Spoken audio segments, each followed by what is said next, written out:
Artificial intelligence is here to stay. In fact, it's growing in popularity, and some people are very worried, whereas some people are jubilant about it.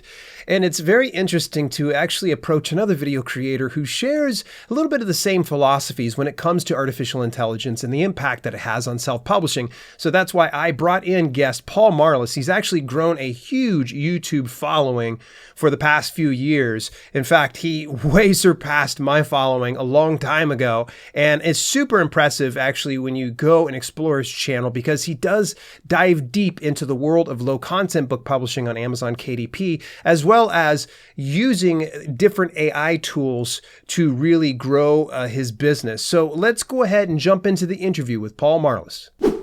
Paul, you know, it has been a long time coming that you and I finally got connected, because our channels literally cross-pollinate on a regular basis. What the heck took us so long? I've no idea. I know it's surprising. And considering that I kind of started my whole business on the basis of watching yours and Kelly's videos way back in sort of 2018. Yeah, it's amazing. Don't know. Maybe I'm a bit of a recluse. You know, whatever you've been doing has been absolutely magnificent, not only from the standpoint of doing low content book publishing, but also having a channel devoted strictly to self-publishing. What led you to starting your own YouTube channel, and how the heck did you explode almost overnight, it seemed? Okay,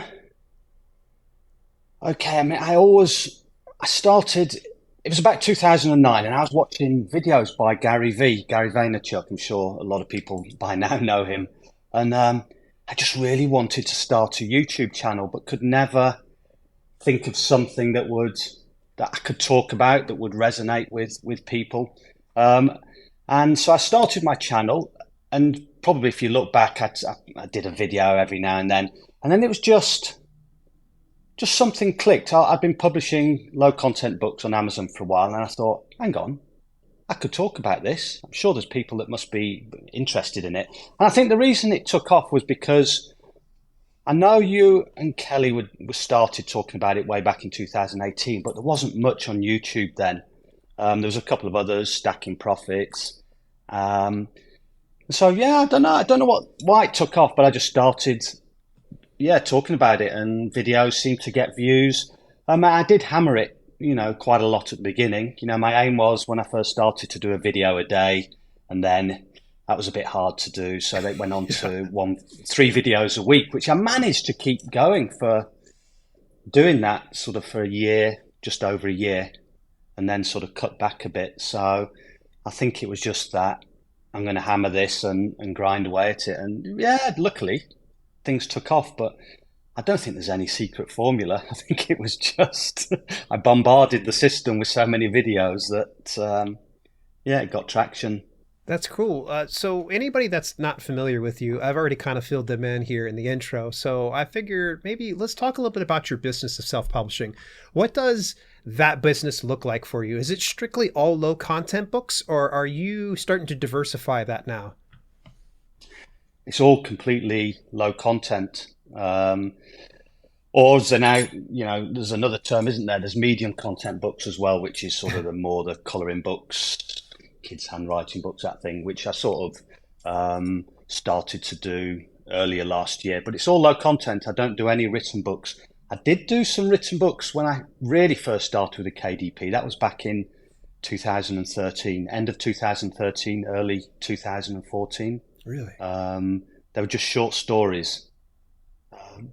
And that was my first involvement with KDP, and that's where I got into sort of the keyword side of things. And that's why when I first came across this, I thought, hang on, I can create books. I don't have to spend days, weeks writing them. Yeah. There's no inventory that I have to pay for, because I was also selling used books on Amazon around that 2018 time. Interesting.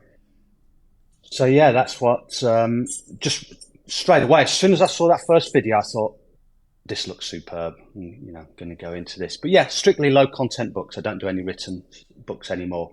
Interesting. Thinking about doing it now. Yeah, I was going to ask, are you thinking about doing Yeah. that and switching over back into fiction and maybe dabbling a little bit more?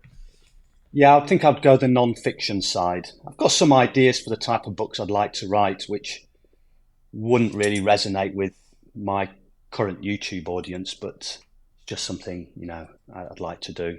I think, it's important to sort of not just pursue things because of a business perspective, but because, for your own reasons. Um, so I don't mind if they took off or not. It's just, I fancy writing some books over the next few years. So I'll give that a go. Um, may make more content for the channel in terms of maybe doing tutorial videos on writing and creating written books. Who knows? Yeah. Where do you see the business of low content book publishing heading in the next 5 to 10 years? Um, I think it's going to be pretty similar to what it is now. I know there's a lot of talk about, oh, it's all getting saturated, but the way I look at it is if you say, go to the first page, you do a search for colouring books and you go to that first page. If you look 6 months later, a year later, there's a few books that remain there, but the front page looks completely different, and you'll notice there's lots of books published within a few months, 6 months. So I think Amazon itself doesn't want a page that's just filled with the same books year after year, otherwise it's going to get stale. So I think there's always going to be that turnover of books.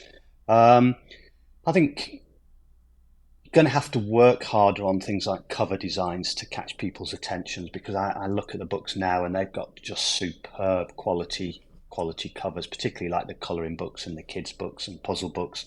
So well, I think that the business will still be there. There's always be a demand for these types of books.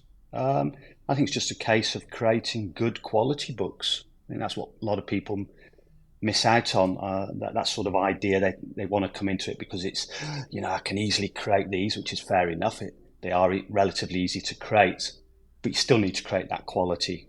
And people want to make money fast within a month or two. And I don't think with this or many good businesses online, that's possible. You need to really give yourself a year or two to build up, a good amount of books. I mean, if I was starting over, I would probably look at some of the most competitive niches and give myself, say, 2 years with the idea that once a month I will create a book of incredible quality. I'll go more for the marketing side of things and get the books out on various, platforms, Pinterest, that type of thing, and really build up a solid brand like that, rather than the way I started, which was just to create lots and lots of books. But having said that, at that time, I didn't know any of the skills. I didn't know how to use Adobe Illustrator. And so I was creating books and learning on the way. And, sometimes the only way to learn is by creating So true. the quantity. Yeah, so Yeah. true. What would you think right now? What are the hallmarks of a good quality book? What are some of the things that you say these need to be in order for it to actually be something of worth to somebody to buy? It's got to be it's got to be the usability. Is there a use case? And I think the quality of the cover and interior, particularly, with these really popular niches like colouring books, kids' handwriting books, puzzle books, activity books, you need that. You just need the quality of the interior, which is not difficult to do. The covers are more difficult if you're not sort of from an illustration or graphic design background, but you can outsource it. And now, particularly with AI coming along, it's a lot easier, I think, to create something of real good quality. And I think that's a secret. How do you know Secret. if it's good quality though? Is there anything that you can go, I know this beyond a shadow of a doubt, or is it something Yeah. that we need to reach out to other people, or do you just strictly look at a sales standpoint, like the metrics inside your dashboard? I think it's where you're at in a publishing journey. If you're just starting out, I think you need to ask other people. What I've found is over the years, I've spent so much time on Amazon just looking at books, looking at covers from my publishing point of view and also from doing the YouTube channel. And you get to a point where you know something that just stands out and you know the sort of types of covers that are selling out there. So for me, I can just do it from looking at covers and I can have a good idea of what a good cover should look like. It's a bit like doing YouTube, your thumbnails. Um, but if you're just starting out, I think you either have to ask people or get someone to design the covers for you. But it's just experience. It's like any, I think, it's like reading a book. How do you know it's a good book? Well, if you've read lots of books, you know what makes a good quality book and what makes a poor book. But if you're just starting out, you probably get someone to edit the book for you. And I think it's the same with the low content books. Yeah. So what advice would you give to somebody that's, say, struggling to really break into the self-publishing business? They have a number of publications out, but they are having little to no sales. What advice would you give to them? Um, Either try and get someone to look at your books and give honest feedback, but learn, immerse yourself. I mean, you've got platforms like Udemy, you've got Skillshare, you've got YouTube, and there's so much information out there where you can learn and just start learning the basics, how to use an image editing software. Choose one, whether it's Affinity Designer, Photoshop, Adobe Illustrator, and really do a course on that so you know how to create what's in your mind. And do courses on things like graphic design, what makes a good image, you can do a course on Skillshare on book cover design, for instance. But I think learning, if you're just starting from scratch, learning, but create, you can still publish. Don't expect you're going to sell a lot straight away. But learn. Gotcha. That's why I approached it. I just dove into Adobe Illustrator at the time, and really got to grips with that. Yeah. Very complex program. I give you kudos. You must have definitely studied a lot. And I know anytime you're doing your tutorials, you seem so smooth with using it. It is complex, but the number of tools you actually need to use within it are very few. Gotcha. And what you do is as you're starting out, what you're going to create is going to be pretty basic. But as you think, I want to create this type of image, you go onto YouTube, do a search, learn how to do that. And suddenly within 6 months, you find that you know your way around the piece of software quite well. You know all the different techniques for masking and doing all sorts of things. And you suddenly realize, actually, I know how to use this and can create pretty much what I want to create. Gotcha. So you tapped into something, and I know this is a hot topic, and there are people that lie on either side of the fence, and that is artificial intelligence. And I know that you've embraced artificial intelligence, and especially in crafting and creating great high quality, low content books. So what is your stance on AI? Are you pro AI, or are you kind of like me where you're a little bit on the fence? Some looks good, some looks bad. How do you feel about artificial intelligence and the direction it's taking this business? Yeah, I'm very much pro. I love it. I love what you can create and what other people can create. I'm just looking at the work people are producing now, and I just think it looks fantastic. I know there's the artists, the purists out there who really hate it and obviously feel threatened by it. You can create good quality images, but it's there, it's out there, it's not going to stop. I mean, my mother was an artist, and I know she was always complaining that people didn't like her art and, at times weren't buying it. But I think it's there, it's going to happen. And if you don't embrace it, then I think you're going to get left behind. And I think even, people that are out there that call themselves artists and, whether they're painters, graphic designers, whatever, they can still use AI as a tool and really combine that with their art and create fantastic images. But I just think it opens the door for everyone to create really good work. I think it's probably it will just raise the bar as time goes on. Yeah. People can still create rubbish with it. It doesn't mean to say every image is great, but yeah, the images with like 10 fingers on one hand. Yeah. I mean, I don't know what's going to happen with written work, because I see people out there, talking about creating a fiction or non-fiction book purely with AI. And I think to me, that's more of a problem. Um, Now, I'm not sure Interesting. how. Yeah, Why is that? I don't know because I sometimes think maybe I should be looking at graphic images the same way. Yeah. Um, I don't know. To me, I'm not as easy with written work, producing a written book purely off AI. I'm sure if it was Yeah. non-fiction, you could get the all the good information there. Just doesn't seem right. I'm not sure about fiction. I haven't really looked into fiction, but the Yeah. idea of AI creating, all the characters, the plot, I don't know. It's fairly interesting. So you're it's almost like we are the polar opposites. I like the fact that ChatGPT and any text-based AI programs, I really like it. But I'm kind of on the fence with artistry, which you would think is backwards because I'm an author at heart. So you'd think I'd Yeah, be anti text-based AI. But I do understand your reluctance because it comes down to, who gets credit for it? Because this is sourced information. Where's it that is. source from? We don't know. Yeah, yeah, yeah. That's correct. And it seems in my mind with written AI work,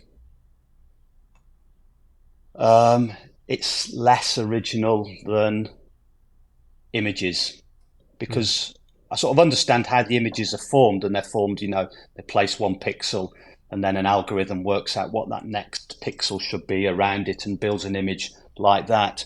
A lot of Yeah. people think that it's just like a mishmash of three or four images all joined together, but it's not. Whereas with written work, I've, I've used ChatGPT. It seems like there's more scope for plagiarism, and the blocks of text it creates do So seem to true. come from the places. But I may be completely wrong on that. It may be, I know that it says that it takes one word and then it uses an algorithm to predict what the next word is.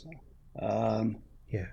I'm not sure how that can be possible. I can just have one word and then put that. I don't know much about how the language models work.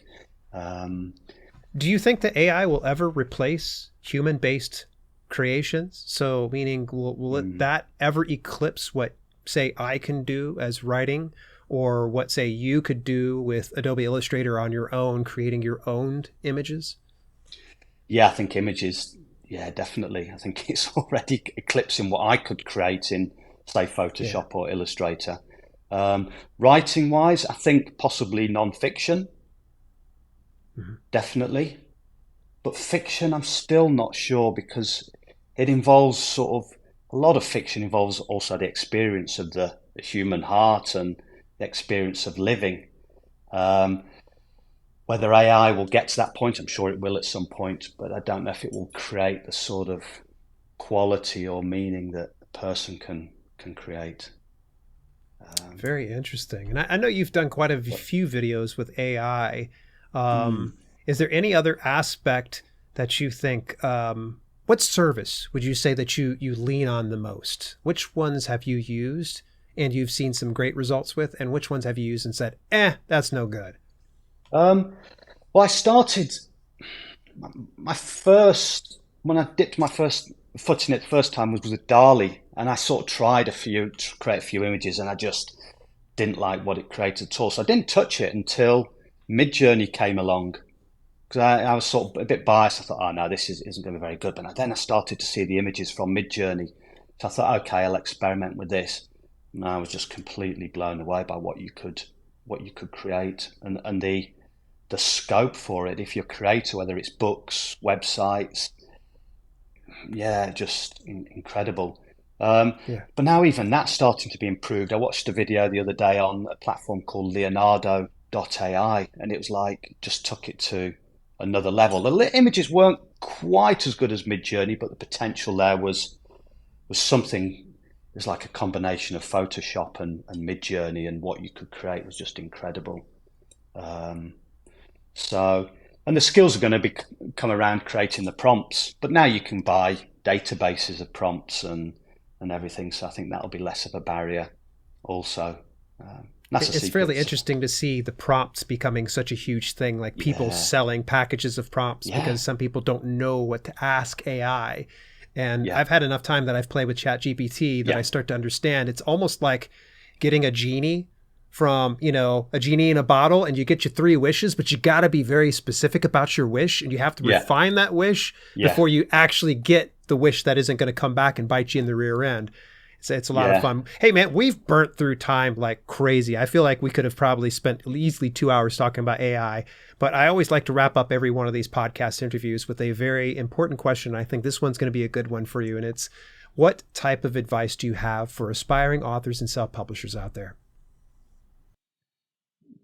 Just get out there and create. Too many people put barriers in there, and it's all, put barriers there that stops them from going out and creating. I think you just got to create, publish, see what the market says, see what the market thinks, have an initial low expectation, but with a belief that you're going to succeed. There's no reason why you shouldn't succeed. If someone else is doing it, then there's no reason why you can't do it as well. But just get rid of those barriers. Stop the thinking I'm not good enough, and just create, publish, see what the response is, get on to creating the next product. Yeah, that's my advice, and I think that's the same whether it's books, YouTube, whatever online. It's just that creation. I still fall for it now. I've got this website I'm trying to create, and it's taking me an age because this is not good enough, that's not good enough. What if? Whereas you just got to do it, publish, and then get feedback, and then improve on what you've done. You've been listening to the Self-Publishing with Dale podcast. Visit us at selfpublishingwithdale.com for more information on how you can level up your self-publishing business. Also, check out our growing video-on-demand service, chock full of free and premium content, when you head over to theselfpublishinghub.com. If you enjoyed the show, please consider leaving a review on your preferred podcasting platform. We thank you for tuning in, and we'll see you in the next episode.